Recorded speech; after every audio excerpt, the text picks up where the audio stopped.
Patrice Amonio, Créin, dans les Côtes-d'Armor, à 20 km de Dinan. On a 115 hectares, on a démarré une conversion là, le 8 mai 2016. Alors pourquoi la conversion en bio? Parce que nous on était à la laiterie de Créin, à côté de chez nous, on a un quota A, un quota B, on avait 400 000 litres en A et 130 000 litres en B, et puis février-mars, là, le lait B nous a été payé 230 €, quand le lait A était payé 295. Donc là j'ai dit c'est bon, fini d'être pris pour une vache à lait. Et du coup on était déjà d'un système herbagé, on avait déjà 65 hectares d'herbe. Et un système avec 30 hectares de blé, 20 de maïs en plus. Et on ne faisait pas d'ensilage d'herbe, maïs soja. Et donc maintenant on va... j'ai eu un accident du travail qui m'a fait aller en formation, pas mal de journées. Et nous on est beaucoup à l'écoute des signes. En clair, un jour j'ai un jeune qui est venu chez moi du service de remplacement, qui a une sensibilité bio, qui veut s'installer en bio, qui m'a donné le programme de formation du GAP 22. J'ai dit bon, faut que j'y aille, j'ai le temps, j'y vais.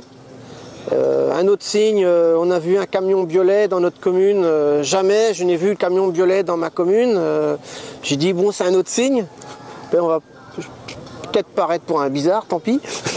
Et voilà quoi. Et du coup j'ai rencontré Gwenolé et Guillaume du GAP 22.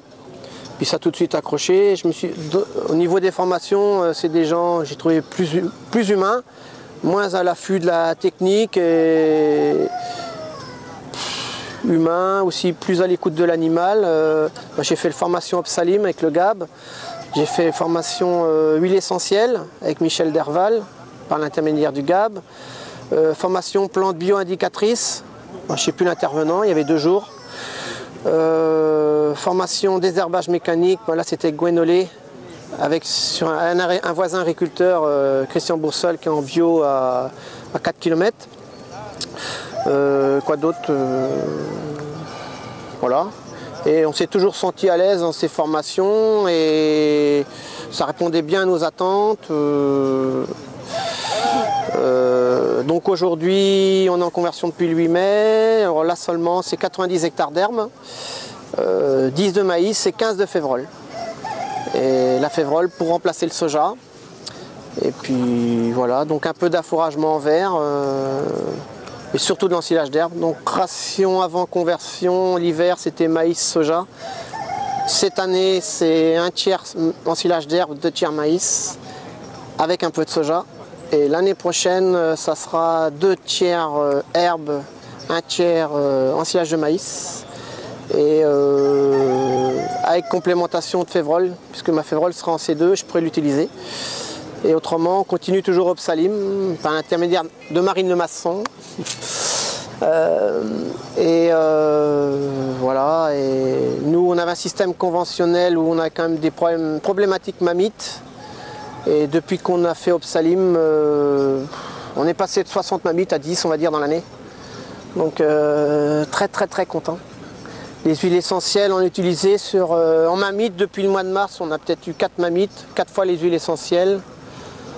Il n'y a que 2 mammites colibacillaires qu'on n'a pas réussi à traiter parce que l'huile essentielle appropriée est en rupture. Donc on n'a pas pu utiliser, obligé de mettre des produits chimiques.